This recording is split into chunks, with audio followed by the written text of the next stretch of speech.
আসসালামু আলাইকুম সবাইকে, কেমন আছেন সবাই?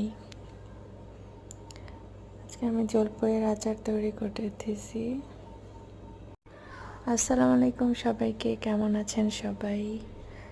আজকে আমি জলপাইয়ের আচার তৈরি করতেছি। প্রতি বছরই এটা করি, তবে এবার একটু লেট হয়ে গিয়েছে কারণ আমরা অনেক অসুস্থ ছিলাম।